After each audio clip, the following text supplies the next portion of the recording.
Bonjour à tous mes frères et sœurs, j'espère que vous portez bien ensemble avec vos proches. Aujourd'hui, je suis là pour donner ma contribution concernant l'émission qui s'était passée entre Papa Lumière et notre frère Fumutsako. Je bénis le Seigneur pour cette programme réflexion et en train de nous bénir énormément dans nos foyers. Et je vous invite à toutes les personnes qui ne se sont pas encore abonnées, abonnez-vous massivement car je crois que vous serez également bénis. Je remercie aussi à mon frère Fumutsako pour la sincérité et la volonté de s'exprimer ouvertement, surtout en public. Croyez-moi que ce n'est pas donné à tout le monde. Dans cette émission, j'ai pu tirer plusieurs points. Certains, je parlerai ou je vais partager avec vous, mais certains, je prendrai contact avec notre papa Lumière. J'ai vu quelque chose que mon frère a souligné, qu'il y a certaines personnes qui ont du mal à vous comprendre ce que vous voulez vraiment dire.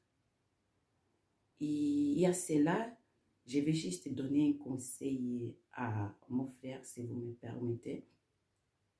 J'ai compris une chose dans la vie, dans ce monde où nous vivons, nous ne pouvons pas être agréables ou nous ne pouvons pas faire l'unanimité à tout le monde. Nous ne puissons pas être, c'est-à-dire aimer de tout le monde. Mais ce qui est plus important est que nous devons nous attacher à ceux qui nous entourent, à ceux qui sont proches de nous. Ces personnes qui sont là dans les hauts et les bas, dans les mauvais et dans les bons moments, qui t'aiment tel que tu es et qui à chaque jour sont là en train de vous aider, de vous conseiller, voire même de faire des autocritiques constructives pour vous aider à devenir chaque jour meilleur. En tout cas, c'est un conseil que je puisse vraiment de tout mon cœur donner à dire à mon frère. J'ai suivi, constaté que souvent, nous posons des questions. Par contre, nous avons du mal à accepter d'apprendre. Quand nous posons des questions, frères et sœurs, c'est parce que nous voulons apprendre ou ajouter un de plus de ce que nous connaissons. En tant qu'enfants de Dieu, disciples, nous sommes des élèves. Et un élève apprend chaque jour, soit par les petits, soit par les grands. Il y a un proverbe à Lingala qui dit, un enfant joue les tam-tams, les grands dansent. Il n'a pas d'âge pour que quelqu'un puisse nous enseigner. Mais le problème souvent, c'est le manque d'humilité. Et c'est là que je conseille, surtout nous, en tant qu'enfants de Dieu, Église, nous devons avoir l'humilité pour apprendre. Et la Bible même nous demande que nous connaissons en partie. Nous connaissons pas tout. Alors, il est très important d'être humble pour pouvoir apprendre d'autres personnes. Et aujourd'hui, sur mon réseau social, sur mon Facebook, j'ai constaté une personne qui a partagé cette citation. Je vais le lire en portugais. Je vais essayer de traduire en français. Il nous dit ceci. Você nunca irá aprender nada se continuar achando que está certo o tempo todo. Jamais tu apprendras rien si tu penses que tu as raison à tout le temps. C'est merveilleux et j'ai bien aimé la personne qui a publié cela. En tout cas, ça m'a beaucoup aidé. Ça m'a pris encore quelque chose. Chaque jour, nous apprenons. Ensuite, j'ai constaté aussi concernant l'interprétation de la parole de Dieu. Bien aimé, on ne peut pas interpréter la parole de Dieu avec nos mots, avec nos connaissances, avec nos convictions personnelles. Si nous essayons d'interpréter la Bible, les versets bibliques, avec nos convictions personnelles, croyez-moi que nous allons commettre beaucoup d'erreurs. Mais la Bible nous démontre bien dans les 1 Corinthiens chapitre 2, versets 14 à 16, il nous dit ceci.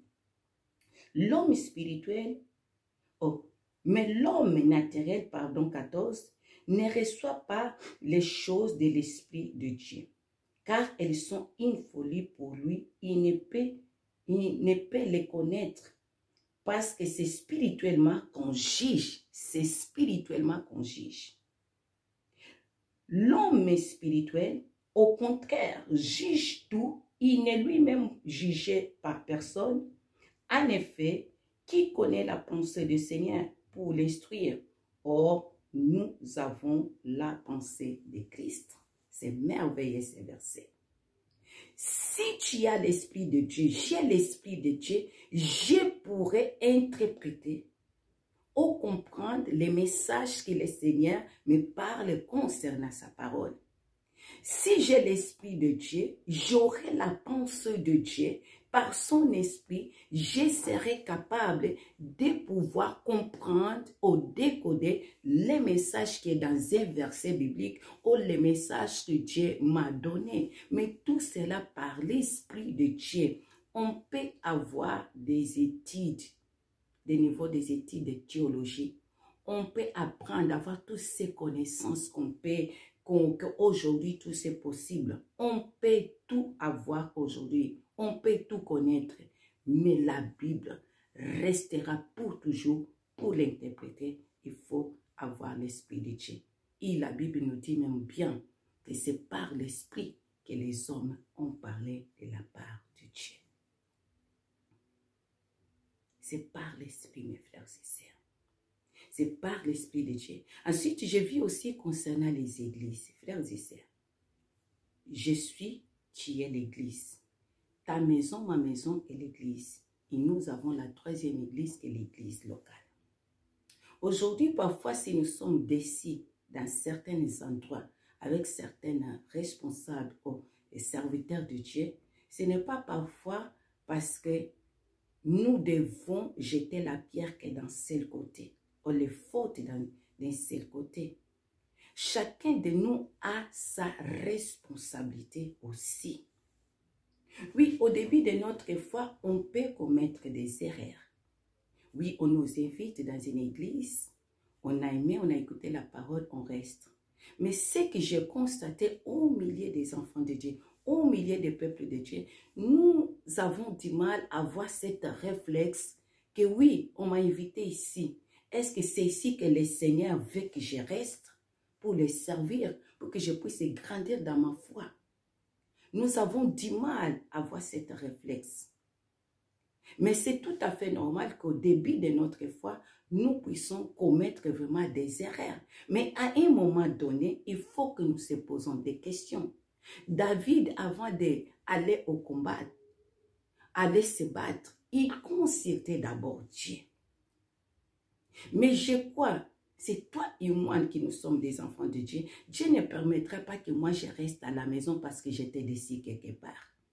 Jérémie 3,15, il nous dit, je vous donnerai des bergers selon mon cœur. Ils vont vous diriger avec sagesse, aux connaissances et discernement. Quitte à moi, quitte à toi, de demander celui qui est le propriétaire de l'église et celui qui connaît le cœur de l'homme, afin qu'il puisse t'orienter où tu dois les servir, où tu dois avoir ce pasteur responsable par laquelle va t'aider dans ta marche avec le Seigneur. Éphésiens 4 nous dit très bien que ces hommes et femmes, pasteurs, évangélistes et prophètes, ils sont là pour l'édification du corps de Christ, afin que quoi? Que toi et moi, nous puissions atteindre ou arriver à la maturité d'adulte. C'est là, c'est à l'église.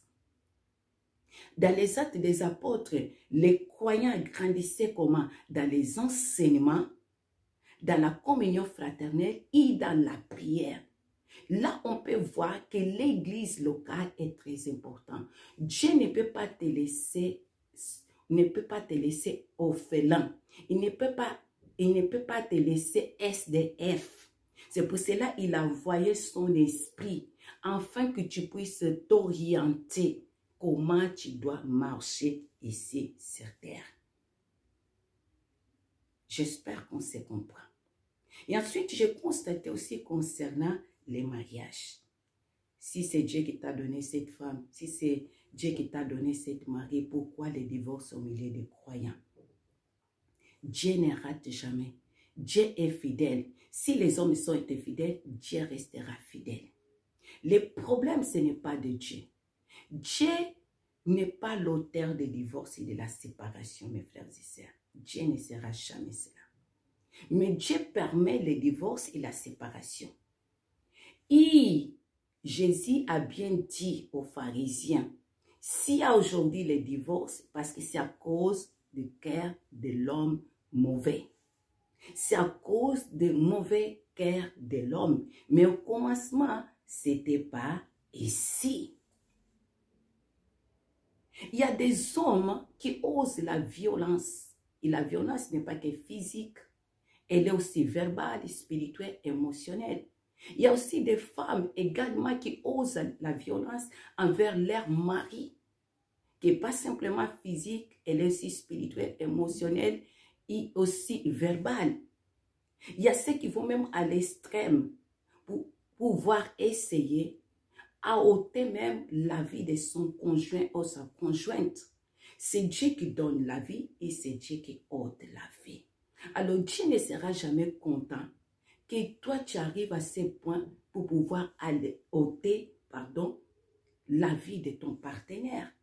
Dieu donnera à cet homme, par sa grâce, à cette femme, la décision à prendre, soit de se séparer, soit c'est de divorcer. Dieu permet cela. Dieu permet la séparation. Dieu permet le divorce. Mais Dieu n'est jamais l'auteur des divorces. Ici, nous avons aussi le divorce au milieu des chrétiens parce que nous avons du mal à gérer nos mariages. La gérance est difficile. Mais si nous laissons Dieu au centre, être celui qui nous oriente, celui qui nous enseigne, celui qui nous construit, nous instruit dans nos mariages, nous aurons la facilité de savoir gérer nos mariages, peu importe les hauts et les bas.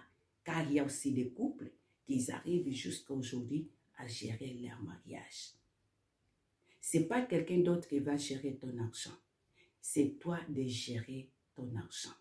Ce n'est pas Dieu qui va gérer ton mariage, mais c'est à toi de gérer parce qu'il t'a équipé. Il t'a donné les outils nécessaires pour pouvoir gérer ton mariage. En tout cas, c'était le paix que le Seigneur a déposé dans mon cœur. J'espère que je puisse aider à tous mes frères et sœurs.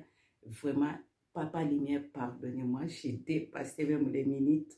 En tout cas, ce n'est pas bon, mais je demande tous mes excuses et que Dieu vous bénisse et à très bientôt pour de nouvelles questions que notre Papa Lumière pourra nous poser. Soyez tous bénis. Ciao.